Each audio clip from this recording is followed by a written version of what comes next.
One of the most fundamental um, points about religious doctrine, at least in Judaism, is expressed beautifully and eloquently, I think, in the Mishnah and Pirkei Avos. I'll try to translate it, but of course these things are best learned in the original. It says, "Al tiyu ka'avadim, don't be like the servants that are mishamish rav l'kabel pras, that serve their master to get a reward." And goes on and says, be like the servants who service their master not for the sake of a reward, and let the fear of heaven be on you. This is something that is a point you can't get across in a capitalistic society, unfortunately, but it's something that resonates with eternal truth and beauty and wisdom. And if you take it to heart, you'll understand how to become happier for a longer period of time.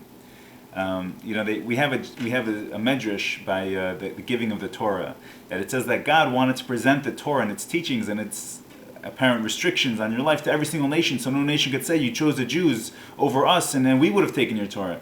So the medrash goes, it came to one nation, and they said, "What does it say?" And it said, "Thou shalt not murder." They said, "We're not interested. We like to go to war." Came to another nation and said, "What does it say?" They said, "You should not commit adultery." So we're not interested. We like sometimes having extramarital affairs.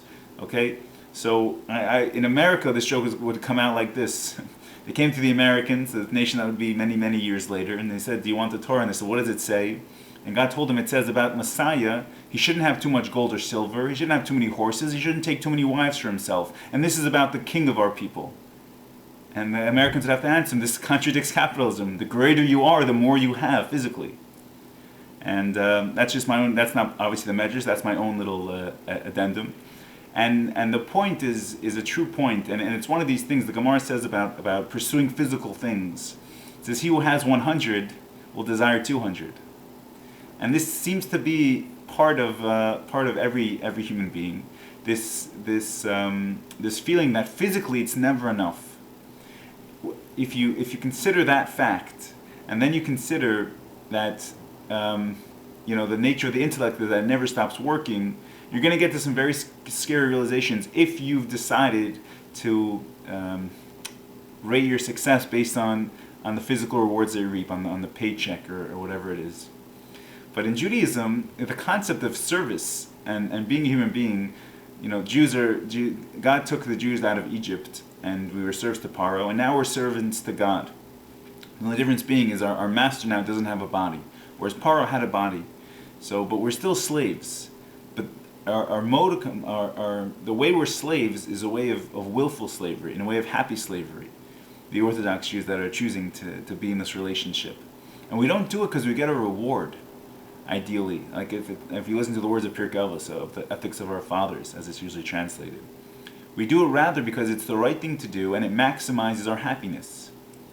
And this is a realization that when you come to it on your own, you understand that yes, the Torah does demand that you submit to its will, like a ox submits to the will of its yoke.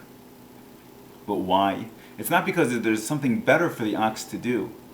There's nothing better for the Jew to be involved with, except for the things which the Torah encourages.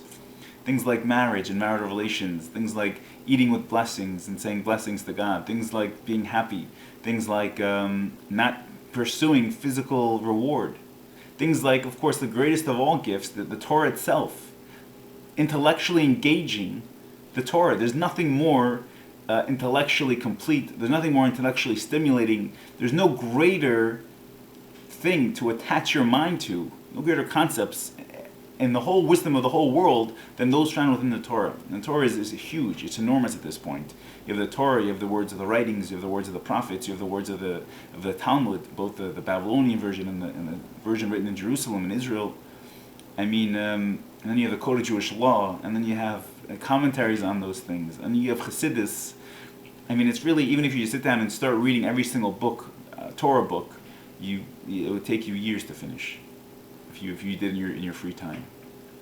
So these are things that once you get away from this concept that why should I listen to God's will because they'll give me a reward? It's a very base, low level interaction with God. It's like a 6-year-old. If you do your homework, they'll give you a lollipop. This isn't what God created. God created thinking human beings who are able to use their intellect in the highest way possible. and to understand that these things which God is giving us, they're to maximize our happiness, maximize our productivity, and to make us as happy and positive as possible for as long as possible. And there's a guy who says that religion ruined everything. A human being on their own would never come up with a dictum, and this is according to one opinion, this is a major dictum of the Torah. It says, "And you loved your neighbor as yourself."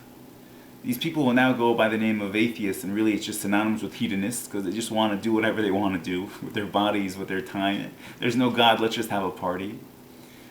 They're missing out on some fundamental rules which society cannot operate without. And one of them is this: you should love your neighbor as yourself. What thinking human being would ever rationalize that out to himself?